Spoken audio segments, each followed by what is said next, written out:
सल्लल्लाहु अला हबीबिही मुहम्मद व आलिहि व अस्हाबिही अजमाइन। अस्सलाम वालेकुम माय यूट्यूब फैमिली, कैसे हैं आप सब? आई होप आप सब ठीक ठाक होंगे, खैरियत से होंगे, मज़े में होंगे। हम भी अल्हम्दुलिल्लाह बिल्कुल ठीक ठाक हैं, खैरियत से हैं। मेरी दुआ है कि अल्लाह ताला आप सबको शाद और आबाद रखें। जहाँ आप कदम रखें अल्लाह आपके लिए खैर और आसानी का मामला फरमाए, आमीन सुमा आमीन। जिस चीज़ की जो दिली नेक मुराद है, जो हाजत है, अल्लाह ताला उसको आफियत के साथ पूरा करें, मुश्किलात को हल करें, आप सबकी परेशानियों को दूर करें, आमीन सुमा आमीन। शुरू करते हैं आज का व्लॉग। आज के व्लॉग में सबसे पहले मैं आपको दिखा रही हूँ, जो मेरी बहनें यहाँ पे स्पेन में रहती हैं, अगर वो डाइटिंग करना चाहती हैं और कार्ब्स कम खाना चाहती हैं, तो ये मैं लिडल से लेके आई थी। ये सीरियल से बना हुआ एक सैंडविच है, मेरा हालांकि मल्टीग्रेन सैंडविच है, इसके अंदर कोई ऐसी चीज़ नहीं है, हलाल हराम वाला कोई ऐसा सीन नहीं है इसके अंदर। ये इतना हैवी कोई चीज़ है ना कि आप सिर्फ एक ये सैंडविच खा लेंगे। आप चाहें तो इसको कट करके इसके अंदर कोई एग वगैरह भी लगा सकते हैं, सालन लगा सकते हैं, कुछ भी, तो आप इसको खाएं और ये एक ही खाने से ना आपका पेट टोटली फुल हो जाएगा, क्योंकि मेन ये फुल ऑफ फाइबर है।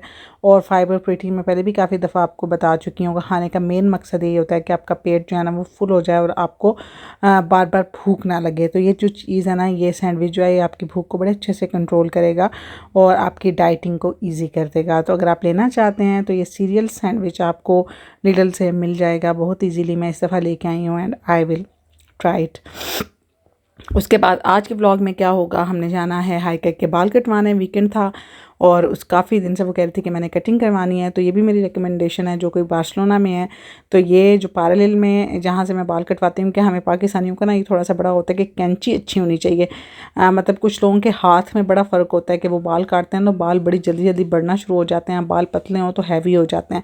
तो ये एक चाइनीज़ की शॉप है। मैं फ़र्स्ट टाइम जब यहाँ से बाल कटवाए थे, मेरे खैर बाल वैसे भी बड़े जल्दी बढ़ते हैं।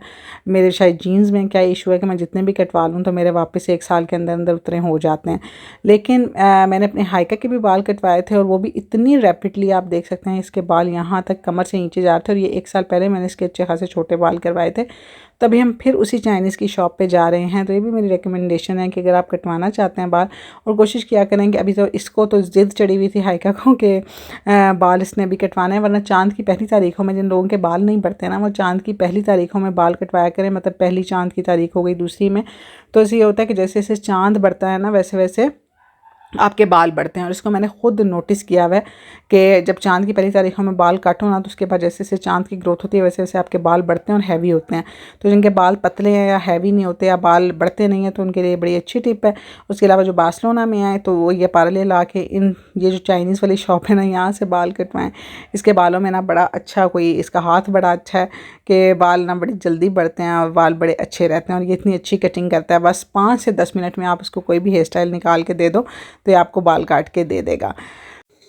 अच्छा, अब मैंने ना एक आज ट्विटर पे मैं एक पोस्ट देखी थी, एक बंदे ने लगाई हुई थी कि बीवियाँ जो है ना, जब शादियाँ होती हैं मर्दों की, जब बीवियाँ आ जाती हैं तो वो कहती हैं कि हमने सास ससुर की खिदमत नहीं करनी, हमने तुम्हारे बहन भाइयों के साथ नहीं बोलना। तो वो मतलब पूरे घर का माहौल आते ही वो ख़राब कर देती हैं। तो वो कहती हैं कि हमारे पे फ़र्ज़ नहीं है कुछ भी करना, हम तो वही करेंगे जो हम करना चाहती हैं। तो मर्द बेचारा क्या करे, वो अपने माँ बाप को ओल्ड होम में छोड़ आए, बहन भाइयों को छोड़ दे जिनके साथ वो बचपन से खेलता रहा है, बड़ा हुआ है। तो ये सारे के सारे मतलब बीवियों की वजह से घर का माहौल ख़राब हो जाता है। माँ कहती है कि बेटा हमसे दूर हो गया, बहनें कहती हैं भाई हमसे दूर हो गया, जब से ये आई है तब से हमारा घर ख़राब हो गया, ये आई घर टूट गया, ये आई घर का माहौल ख़राब हो गया, लड़ाइयाँ झगड़े होने शुरू हो गए। तो इसकी वजह से सब कुछ हो रहा है। तो आपने मुझे बताना है क्या वाकई ऐसा होता है कि जब बीवियाँ आती हैं तो बीवियों के आने के बाद क्या इसकी हर चीज़ का रीज़न जो है ना वो सिर्फ बीवियाँ होती हैं, सिर्फ औरत होती है?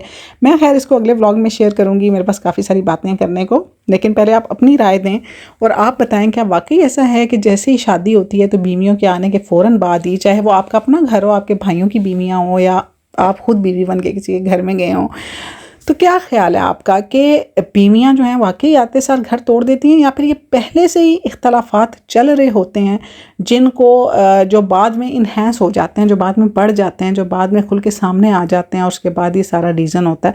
बहरहाल आपने मुझे बताना है, फिर उसके बाद अगले व्लॉग में शेयर करेंगे इसको डिटेल के साथ। तो आज का जो टॉपिक है वो भी बड़ा इंपॉर्टेंट है और वो है कि हाउ टू से नो। मैं पहले भी काफ़ी दफ़ा ये बात कह चुकी हूँ कि नो कैसे करें।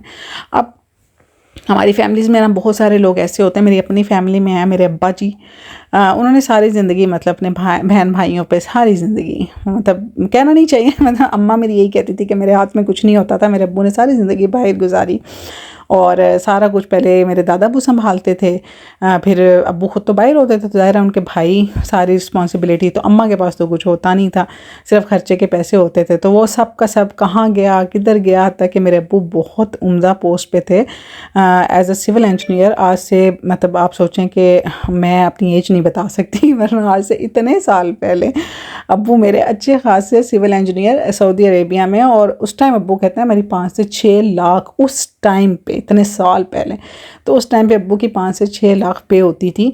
तो अब आके अब्बू मेरे जो है ना वो बैठे हुए हैं, तो वो सोच रहे होते हैं कि कितने गया सारा कुछ। इसी तरह कुछ लेडीज़ भी ऐसी होती हैं जो सारी ज़िंदगी जो है ना वो दूसरों पे लगाती रहती हैं, करते रहते हैं दूसरों का। लेकिन आप यकीन करें कि आप ज़िंदगी में एक दफ़ा ना कह के देखें, आप बोलें कि अगले बंदे को बस अब मेरे से नहीं होता, मैंने बहुत कर लिया, तो आप देखिएगा कि यही लोग जो हक समझ के आपसे वसूल कर रहे होते हैं ना सारी ज़िंदगी, खुशी खुशी जब आप दे रहे होते हैं ना तो खुशी खुशी ले रहे होते हैं। इन्होंने कभी नहीं कहा नहीं नहीं बस करें, आपकी अपनी फैमिली भी है, आपके अपने बच्चे भी हैं, आपका अपना घर भी है, तो आप अपनी फैमिली पे लगाएं, कभी नहीं कहेंगे ये, अपना हक समझ के वसूल करेंगे, चाहे वो खिदमत हो, चाहे वो पैसा हो, चाहे वो कुछ भी हो, ठीक है ना। अगर एक बंदी उनकी खिदमत कर लिया तो उसको भी वो अपना हक समझेंगे कि ये हमारा हक है, हमारा कर रही है तो कौन सा हम पे एहसान कर रही है। तो अगर कोई भाई अपनी बहनों का कर रहा है, किसी का कर रहा है, तो उस पर भी उसको यही समझा जाता है कि क्या हो गया, हमारा भाई है, हमारे लिए कर रहा है। तो कभी किसी ने ये नहीं सोचा कि उसकी अपनी फैमिली भी होगी, उसकी अपनी ख्वाहिशें भी होंगी, या वो खुद भी कुछ सोचता होगा, नहीं। लेकिन जैसे ही वो बंदा बोलेगा कि नहीं नहीं अब बस, मतलब अब मैं ज़रा अपना कर लूँ, या मैं अपने बच्चों का कर लूँ, या अपनी फैमिली, तो फिर आप देखेंगे होता है क्या, लो जी देखो हम बीवी आगे बदल गया, अपने बच्चे हो गए बदल गया, अब ये हमारा भाई नहीं रहा, या इसको तो हमारे लिए आज तक तुमने की। और सबसे अहम जुमला जो होता है ये था कि तू साढ़े वास्ते आज तक की तय की। अब यकीन करें कि ये जुमला सुनने के बाद फिर जो आपको तकलीफ़ होती है ना, उस तकलीफ़ को बयान करना मुश्किल है। स्पेशली वो लोग जो वाकई मुखलिस होते हैं और वाकई डिवोटेड होते हैं, और वो कर रहे होते हैं अपने दिल के साथ, वो कहते हैं कि हमारी वजह से किसी को तकलीफ़ ना हो, चलो चल रहा है इस तरह का सिस्टम चलता रहे, कोई मांग रहा है मैं उसको ना बोलूँ, कोई मेरे से कोई मतलब ख्वाहिश कर रहा है तो मैं उसकी वो ख्वाहिश पूरी करूँ। हत्ता कि ऐसी फैमिलीज़ मैंने देखी हैं कि अगर एक भाई बाहर गया, स्पेशली परदेशियों के बेचारों के तो यही दुख होते हैं कि वो आते ही बाहर इसीलिए हैं कि वो अपनी फैमिली को पाल सकें। तो एक बंदा आके बाहर यहाँ पे वो बेचारा मजदूरी कर रहा है, वो बेचारा जिस तरह भी कमा रहा है, वो पाकिस्तान भेज रहा है, आज यहाँ पे भी उसके बहन भाई हैं, जिस तरह एक वो लतीफ़ा भी चला रहा है ना, साडा वड्डा भरा बाहर हुंदा है। तो ये वाली सूरत हाल है कि वहाँ पे लोग जो हैं वो अपनी अपनी फैमिलीज़ के साथ, अब मैं खुद एक फैमिली को जानती हूँ कि जिनके एक बड़ा भाई बाहर है और 3 से 4 भाई हैं जो पाकिस्तान में, और चारों के शादियाँ हो चुकी हैं, चारों के बच्चे हैं, और उन सबको वो एक बड़ा भाई पाल रहा है, अपनी फैमिली समेत उनकी फैमिलीज़ को भी पाल रहा है। तो क्या ये ज़्यादती नहीं है उस इंसान के साथ? तो अगर वो इंसान कभी ज़िंदगी में किसी मौके पे थक जाता है, वो कहता है कि बस अब मेरे से नहीं होता, तो फिर आप देखें कि उस इंसान के साथ ये लोग करते क्या हैं। वो अकेला और ये सारे, और उसके बाद वो ऐसी उस बंदे की मिट्टी पलीज होती है, वो आखिर में उस बंदे का कख नहीं रह जाता, वो बेचारा इतना कोई माड़ा हो जाता है, वो कहता है कि मैंने सारी ज़िंदगी कहाँ किया, मेरे पास बचा क्या। या फिर ऐसा होता है कि वो तो भेज रहा होता है अपनी तरफ से कि चलो कोई सेविंग करेंगे, चलो मैं वापस, अगर खुदा न खास्ता मुझे जाना पड़ता है तो वापस मैं जाऊँगा तो मेरे लिए कुछ होगा, कुछ बना हुआ होगा। जब वापस आता है तो खाली हाथ, वो तो सब कुछ लग गया, वो तो सब कुछ हालात ही ऐसे थे, वो तो सब कुछ ख़त्म हो गया जो तुमने भेजा वो। तो ये जो चीज़ें होती हैं ना, ये सबसे ज़्यादा तकलीफ़ दे होती हैं। करना मतलब ठीक है, अपने बहन भाइयों के लिए दिल करता है कि इंसान करे, लेकिन जब आगे से इस तरह का रिस्पॉन्स मिलता है ना कि आप हक समझ के वसूल करते जाते हैं, लेकिन जब एक दफ़ा बंदा इनकार कर दे, एक दफ़ा कोई कह दे कि अब मेरी मजबूरी है मैं नहीं कर सकता, फिर उस बंदे की आप मतलब उसको आप कहते ही नहीं है, काउंट ही नहीं करते जो इतना कुछ उसने किया हुआ होता है, उसको 1 मिनट में आप पराया कर देते हैं कि साढ़े वास्ते किसी ने आज तक कीते ही नहीं कुछ भी। तो ये बड़ी एक ना मुश्किल सूरत हाल होती है। मेरा ख्याल है कि हर बंदा कोई बंदी ऐसी होती है जो कि अपनी औकात से बढ़ के कर रही होती है, कोई बंदा ऐसा होता है जो अपनी औकात से बढ़ के कर रहा होता है। तो इस किस्म के लोगों को ना मैंने ये देखा कि सिला कोई नहीं मिलता, एट दी एंड बेचारे खाली हाथ ही रह जाते हैं, चाहे इमोशनली हों, एक तो सारी ज़िंदगी बस इसी तरह एक मशीन की तरह काम कर करके एंड पे सारे अपने अपने सेट हो जाते हैं और वो जो है ना वो खाली हाथ बैठा हुआ होता है। और या फिर वो जो बंदी है अगर वो सारी ज़िंदगी कर करके, इससे पहले भी मैंने शेयर किया, एट दी एंड वो खुद बीमार होकर चारपाई पे पड़ी हुई होती है, तो सारे जड़े ना हट्टे कट्टे सेट वेट होंगे ना। तो ये जो है ना ये हर फैमिली में होता है मेरा ख्याल है। आप लोग भी बताइएगा कि आपकी फैमिली में ऐसा पर्सन कौन है। मैं अपने अब्बू की मिसाल दी थी, लेकिन इसके अलावा भी बहुत मिसालें हैं। अब्बू मेरे अल्हम्दुलिल्लाह, मतलब वो एक अलग बात है, लेकिन ज़ाहिर है एट दी एंड अब्बू भी जब पाकिस्तान आए तो कुछ भी नहीं था ना। अब्बू ये कहते हैं कि मैंने इतना भेजा, लेकिन वो कोई सेविंग नहीं थी। तो ये वाली एक चीज़ होती है ना कि इंसान कर करके एट दी एंड उसको मिलता कुछ नहीं है, तो फिर बहुत अफसोस होता है और फिर भी आप पे गिला होता है कि हमारे लिए तो कोई ना कुछ किया, हत्ता कि सब कुछ कर आके भी। इस वजह से मैं कहती हूँ कि एक टाइम पे ना इंसान को नो कहना सीख लेना चाहिए। जब आपकी फैमिली हो जाती है, जब आपके बच्चे हो जाते हैं, तो फिर आपकी प्रायोरिटी हैं। अल्लाह ताला ने उनका जो है नान नफ़का, उनकी ज़िम्मेदारी आपको दी है, तो बेहतर है कोशिश करें पहले आप अपनी बीवी बच्चों का करें। आप अपने मुस्तकबिल के बारे में सोचें, अपने बच्चों के मुस्तकबिल के बारे में सोचें, क्योंकि किसी और ने नहीं सोचना। उनका तो आप सोच रहे हैं, वो खुद नहीं सोच रहे अपने बारे में, वो आप पे वो तकिया करके बैठे हुए हैं कि आप ही करेंगे सब कुछ। तो अगर उनका भी आप नहीं करना है, तो फिर पहले बेहतर है कि आप अपनी फैमिली के बारे में सोचें और एक लिमिट सेट करनी चाहिए हर इंसान को। ठीक है, जितनी ज़िम्मेदारियां थीं, जिस तरह अगर एक इंसान बाहर गया तो उसकी ज़िम्मेदारी है, चलो जी अपने बहन भाई की शादियाँ हो गई, अब क्या उनके बच्चों को पालना भी आपकी ज़िम्मेदारी है। तो जहाँ पे आपको लगता है कि अब ओवर हो रहा है, वहाँ पे इंसान को ना करना चाहिए। लेकिन कुछ लोग इतने कोई डिवोटेड होते हैं कि अगर उनको समझाने की भी कोशिश करें तो वो नहीं समझते, जब तक कि अल्लाह उनको ना समझाए। और फिर जब उनको समझ आती है तब तक बहुत ज़्यादा देर हो जाती है, सिर्फ पछतावे रह जाते हैं उस टाइम। लेकिन तब इंसान कुछ कर नहीं सकता, ठीक है ना, हिम्मत रहती, ना ताकत रहती, ना टाइम रहता, ना उम्र रहती है, ना पैसा रहता है, कुछ भी नहीं रहता। तो इस वजह से ये है कि एक टाइम पे ना इंसान को नो कहना सीख लेना चाहिए कि बस ठीक है, मेरी ज़िम्मेदारी तुम तक थी, मैंने कर दी, अब आगे तुम लोग जाओ। अल्लाह ताला ने हाथ पैर दिए हैं, मैं सब कुछ दिया है, करो खाओ कमाओ, जिस तरह भी गुजारा करना है अपना करो। ये है कि हम लोग खुद भी कुछ ऐसी आदतें डाल देते हैं ना, कर करके ख्वाहिशें पूरी कर करके, फरमाइशें पूरी कर करके, कि अगला बंदा हम पे डिपेंड करना शुरू हो जाता है कि ठीक है अब इसकी ज़िम्मेदारी ये कर रहा है तो अब यही करता रहे। तो फिर वो यूज़ टू हो जाते हैं, इतनी कोई आदत हो जाती है कि फिर ना सुनना कोई भी पसंद नहीं करता, इनकार सुनना कोई भी पसंद नहीं करता। बस वो यही चाहता है कि सारी ज़िंदगी ऐसे ही हम बोलते रहें और सामने वाला हमें देता रहे, बस हम मुँह से निकालें और हमें मिलता रहे।